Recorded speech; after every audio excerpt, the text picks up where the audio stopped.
Tab stories. शरारती रोहन। मायापुर गांव में रोहन नाम का बहुत ही शरारती लड़का रहता था। वो हर दिन नई नई शरारत करके सबको परेशान करता रहता था। उसके पिता गांव के एक पहलवान थे, इसलिए रोहन किसी से नहीं डरता था और खूब शरारत करता था। एक दिन सुबह सुबह वो पीठ पर बैग टांगे स्कूल जा रहा था और रास्ते में पड़े पत्थरों पर पैर मारे जा रहा था। वो जैसे ही पत्थरों को पैर से मारता, पत्थर ठोकर से उछलकर दूर गिर जाते थे। उसे ये सब करके बहुत मजा आ रहा था। थोड़ी दूर चलने के बाद रोहन को रास्ते के किनारे एक आदमी दिखाई देता है। तभी उसके दिमाग की शैतानी बत्ती जल जाती है। वो जमीन में पड़े पत्थर की ओर घूरते हुए देखता है। ये वाला पत्थर तो मैं इसके सर पर मारूंगा। इसे जैसे ही लगेगा ये फुटबॉल की तरह उछलने लगेगा, फिर बड़ा मजा आएगा। रोहन जमीन में पड़े पत्थर पर जैसे ही पैर मारता है, वो उछलकर पास में बैठे आदमी के सर पर जाकर लगता है। अय्यम्मा, मर गया, मेरा तो सर फूट गया। आया मजा। रोहन का पैर जिस किसी पत्थर पर पड़ता है वो सीधा रॉकेट की तरह उड़ता है। वो आदमी सर पर हाथ लगाए इधर उधर भागता है। रास्ते में पड़े और पत्थरों पर ठोकर मारने के बाद रोहन स्कूल की ओर चल देता है और थोड़ी देर चलने के बाद स्कूल पहुंच जाता है। अरे वाह, लगता है आज मैं स्कूल सबसे जल्दी आ गया हूँ। वो जाके जैसे ही बेंच पर बैठता है, उसके दिमाग की शैतानी बत्ती फिर से जल जाती है। आज तो एक भी बेंच नहीं छोड़ूंगा, सारी गंदी कर दूंगा। रोहन तुरंत सभी बेंचों पर कूदना स्टार्ट कर देता है और जोर जोर से चिल्लाने लगता है।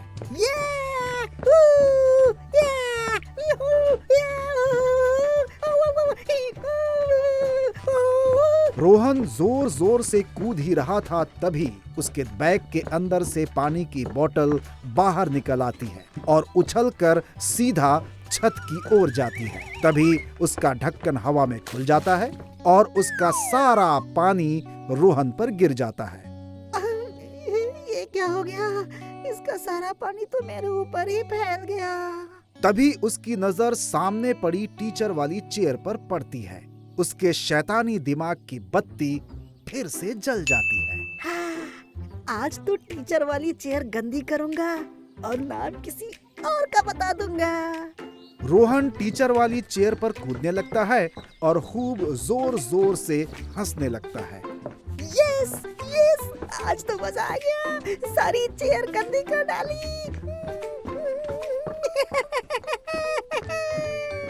रोहन चेयर पर कूद ही रहा था कि तभी अचानक से चेयर के पैर की लकड़ी टूट जाती है और रोहन धड़ाम से नीचे गिर जाता है।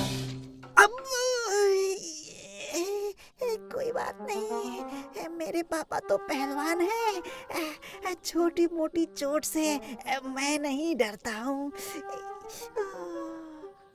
रोहन अपनी डेस्क पर बैठने जा ही रहा था कि तभी उसके दिमाग की शैतानी बत्ती फिर से जल जाती है। इस टूटी चेयर को ऐसे ही जोड़कर रख देता हूँ और इस पर मोनू को बैठा देता हूँ।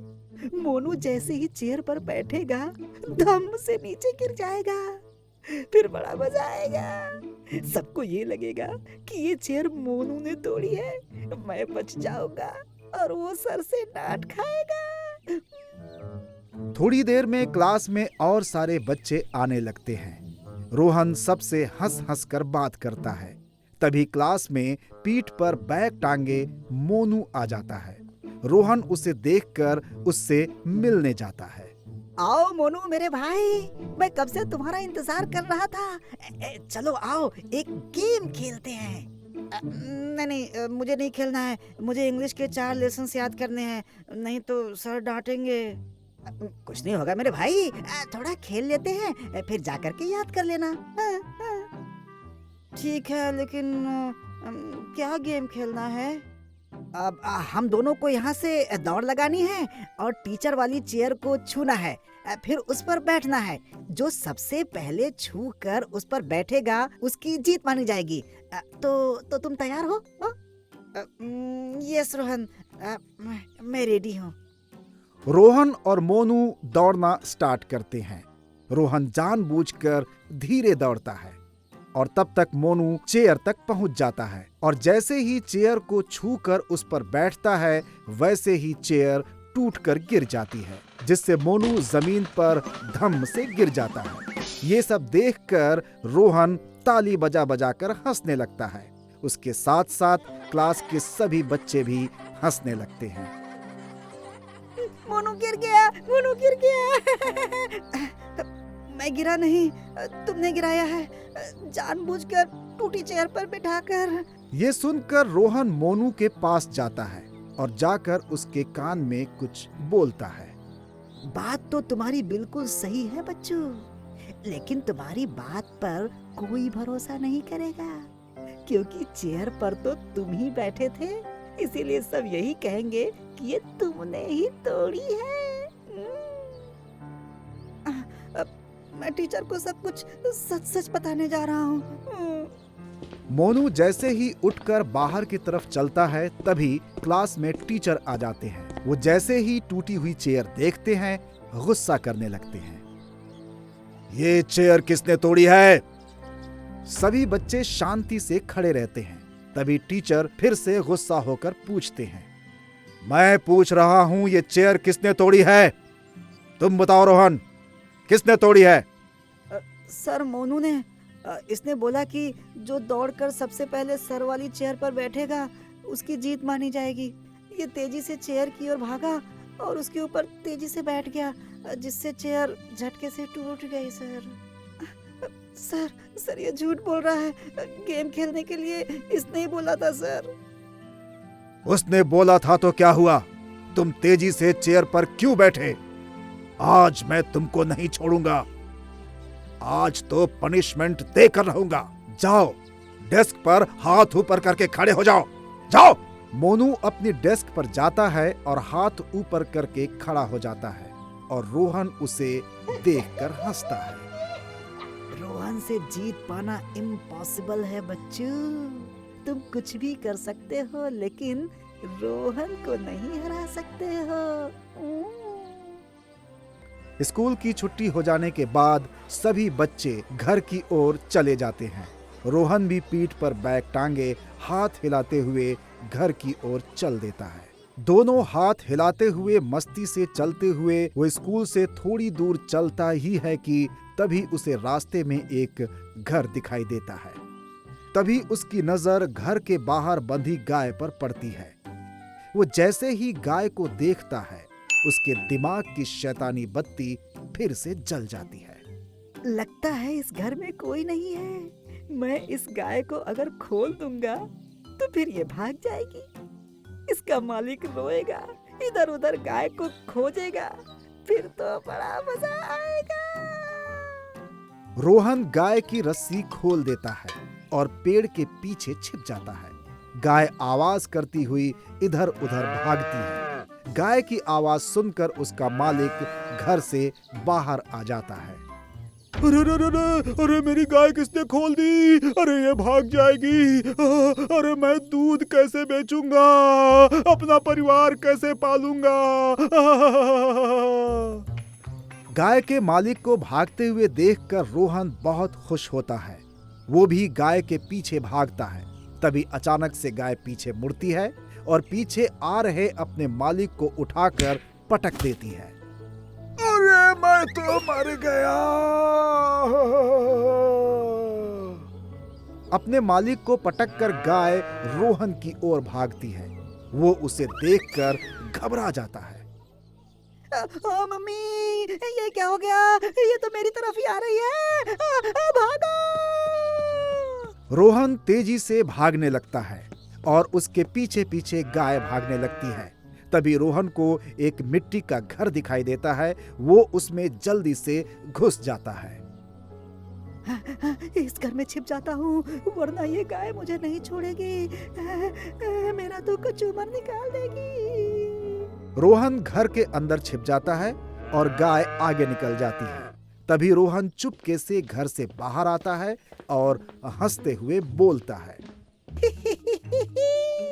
भागो, खोजो, चिल्लाओ, मेरी गाय, मेरी गाय, अब नहीं मिलने वाली है तुम्हारी गाय, अब करो सिर्फ हाय हाय। रोहन घर की ओर चल देता है। रोहन हर रोज बहुत शैतानियां करता और पूरे गांव वालों को बहुत परेशान करता। एक दिन गांव वाले बहुत परेशान हो गए और सारे लोग मिलकर रोहन के पिता के पास शिकायत लेकर पहुंच गए और दरवाजे के बाहर खड़े होकर आवाज लगाने लगे, अरे ओ पहलवान साहब, अरे जरा बाहर निकलो, हमें तुमसे बात करनी है। रोहन के पिता, जो कि गांव के बहुत बड़े पहलवान थे, थोड़ी देर में अपनी मूंछों पर हाथ फेरते हुए बाहर आते हैं। क्या हुआ? क्यों सारे लोग गला फाड़े डाल रहे हो? आपका रोहन बहुत शैतानियां करता है, कभी किसी की गाय खोल देता है, कभी किसी को पत्थर मार देता है, इसको समझाओ। अरे वो बच्चा है, उसको क्या समझाना? अरे अब बच्चे शैतानी नहीं करेंगे तो क्या बुढ़े करेंगे? अरे अजीब आदमी हो आप तो, अपने बेटे को समझाने के बजाय हम लोगों पर चिल्ला रहे हो। अरे अभी तो सिर्फ चिल्लाया है, अगर जल्दी यहाँ से नहीं भागे तो हाथ पैर तोड़ कर रख दूंगा।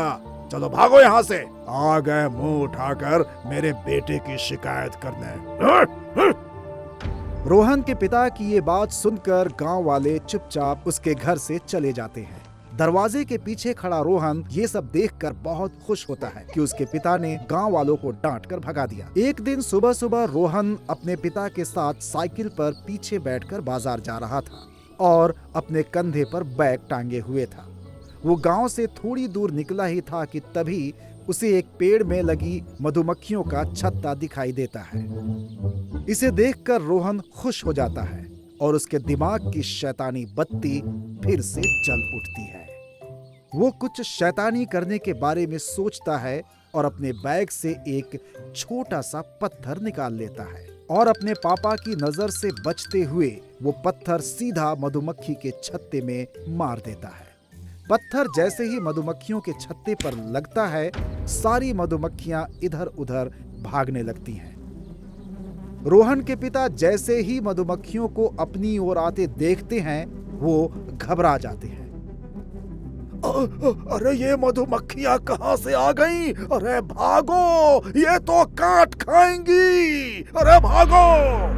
वो और तेज साइकिल चलाने लगते हैं, लेकिन मधुमक्खियां उनका पीछा नहीं छोड़ती हैं। परेशान होकर वो साइकिल छोड़कर भागते हैं, फिर गिर जाते हैं। साइकिल उनके ऊपर गिर जाती है, वो फिर भागते हैं। अरे रोहन भागो, ये मधुमक्खियां काट खाएंगी, भागो। Yes papa, yes. रोहन जैसे ही भागता है, उसका पैर एक पत्थर से टकरा जाता है और वो गिर जाता है। तभी बहुत सारी मधुमक्खियां आती हैं और उसे काट खाती हैं। पापा, पापा मुझे बचा लो, मुझे बचा लो पापा, पापा मुझे बचा लो। उसके पापा जैसे ही उसे बचाने के लिए भागते हैं, मधुमक्खियां उन पर भी हमला कर देती हैं और उनके मुंह से चिपक जाती हैं। दोनों लोग जान बचाने के लिए इधर उधर भागते हैं और चिल्लाते हैं, बचाओ, बचाओ, अरे मुझे कोई बचाओ, अरे बचाओ, मुझे भी बचाओ, मुझे भी बचाओ, बचाओ। मधुमक्खियों के काटने के कारण उन दोनों को आंखों से दिखाई देना बंद हो जाता है। वो लोग इधर उधर भागते हैं और पास के कुएं में गिर जाते हैं। ओए, मैं तो गिर गया पापा। बेटा, बेटा। इस कहानी से हमें ये शिक्षा मिलती है कि हमें कभी भी बहुत ज्यादा शैतानी नहीं करनी चाहिए और ना ही झूठ बोलना चाहिए। अगर रोहन मधुमक्खियों को पत्थर मारने वाली शैतानी नहीं करता तो उसके साथ ऐसा कभी नहीं होता। वो सबको परेशान करता था, इसलिए मधुमक्खियों ने उसे परेशान किया और उसे काट लिया। आपको हमारी कहानी कैसी लगी हमें कमेंट करके जरूर बताएं। और साथ में अपने सभी दोस्तों को भी ये लिंक शेयर कर दीजिए ताकि वो भी इस कहानी से कुछ अच्छा सीख सकें। और हाँ, जिन्होंने अब तक हमारे टैब स्टोरीज चैनल को सब्सक्राइब नहीं किया है वो जल्दी से सब्सक्राइब कर लीजिए और बेल आइकन दबा के नोटिफिकेशन भी ऑन कर लीजिए ताकि हमारी अगली नई कहानी आपको सबसे पहले मिले।